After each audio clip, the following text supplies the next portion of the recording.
Okay, so if that last bit got cut off, we found the radius vector for RAB by simply moving 0.3 along the x and then 1.2 along the x, because that's where B is.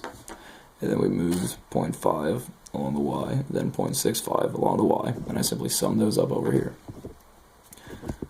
That's, again, all you have to worry about. And the force vector is going to be 100 is the magnitude we're given. So I'll pull that out, and then we had to figure out the horizontal and vertical directions. Again, we're given a right triangle, so the horizontal is going to be on the adjacent side, so cosine 30 degrees. The important part to note here is it's going left. So our x-axis is defined going right, so it's going to be negative. And for the vertical component, well, it's going up, so that's positive, and it's sine 30 degrees. So first, let's find the moment. About A due to G, that's going to be RAG cross FG. You can make this small determinant, and that's just going to look like this. We multiply like this, so negative 0.3 mg, and then you subtract the other component multiplied like this. That's going to be 0. Now we have a moment of A about B. It's RAB time cross the force at B. And that's going to be 1.5, 1.15, and again, don't forget the 100. Negative 100 cos 30 degrees, 100 sine 30 degrees. So, well, you could work that out and you're going to get a number. In any case, since again the resultant moment is 0, we're going to add these moments and get 0. So you have negative 0.3 mg plus a number equals 0.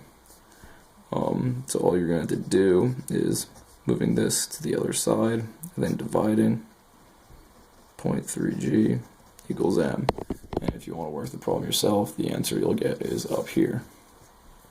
Okay, so that's all you need to do on this exam.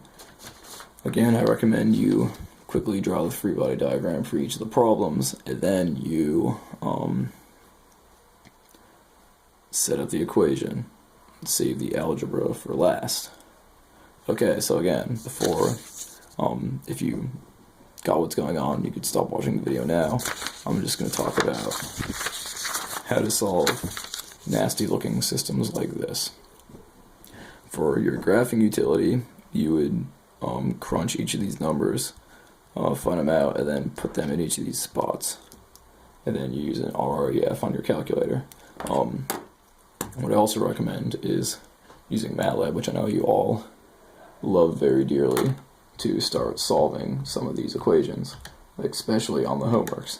Because if you miss one number, I guess, everything goes wrong and you have to recalculate the problem, and it takes like 15 minutes. That's super inefficient, and you shouldn't be doing it that way, especially since that's not how it's going to work in the real world.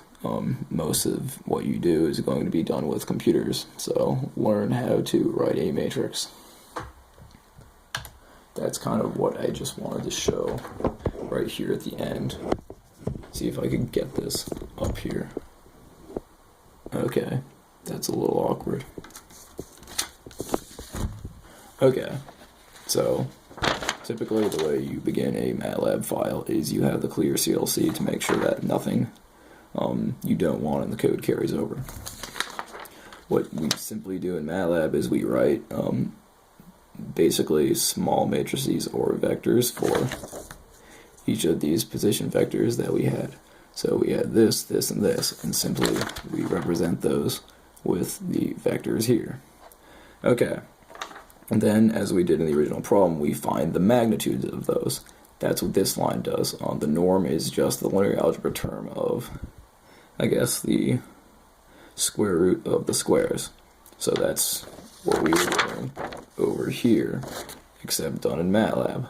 Okay, to get the unit vector, again, all you have to do is take the position vectors, which are these, and divide them by their norms, which are these. Lastly, all you need to do is set up the matrix. So, again, this,